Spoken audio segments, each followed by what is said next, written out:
Madam Chair, I suggest that the congressman ask this during the hearing of the Commission on Audit. Halaga ng confidential funds for 105 activities supposedly held by the Office of the Vice President from December 13 to December 31. Sabi ng COA ay wala raw accomplishment reports na naipakita or sinubmit ang Office of the Vice President para dito at inaatas na o inuutos na ibalik ang pera ng Vice President ni Gina Acosta bilang Special Disbursing Officer at ni Julieta Villa del Rey bilang Chief Accountant.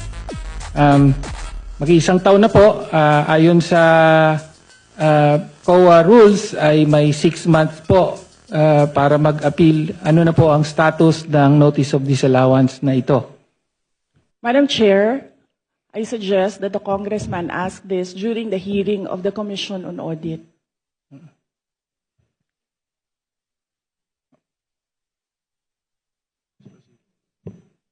Madam Chair, I'm asking the question now from the Office of the Vice President. Madam Chair, this is a status of documents inside the Office of the Commission on Audit.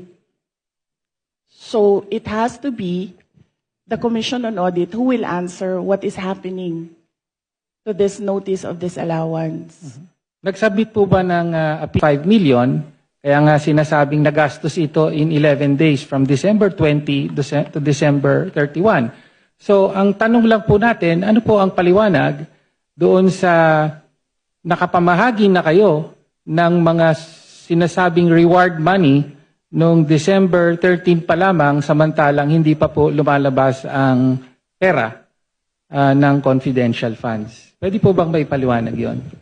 Madam Chair, this is the subject of an impeachment trial, and I would not like to discuss the defense for the impeachment trial.